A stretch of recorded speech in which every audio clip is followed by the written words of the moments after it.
7 9 11 15. சரி, இந்த சம் கவனிங்க. இது பாருங்க, இப்போ 7 9 11 15ன்னு இருக்கு. இப்போ இதில் வந்து 4 ஆப்ஷன் கொடுத்துருக்கான், 1 2 3 5. இதில் எந்த நம்பரை கழிச்சோம்னா இந்த நம்பர் வந்து ஒரு விகிதத்தில் அமையும்னு கேட்குறான்.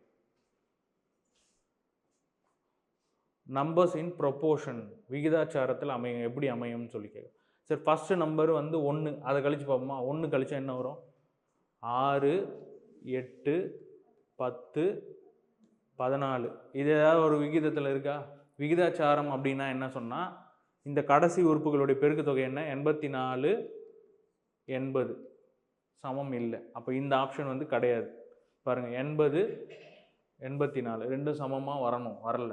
இப்போ நெக்ஸ்ட்டு 2ஆல் கழிச்சு பாருங்கள், 5 7 9 13.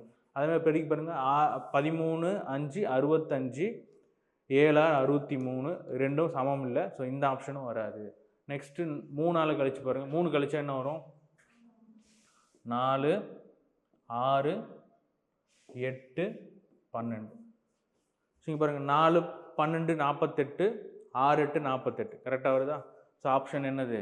3. ஸோ 3ஆல் கழிச்சா மட்டும்தான் அது வந்து ஒரு விகிதாச்சாரத்தில் அமையும்னு சொல்லணும், ப்ரொப்போர்ஷனேட்டில் இருக்குன்னு சொல்லணும். ஓகேவா?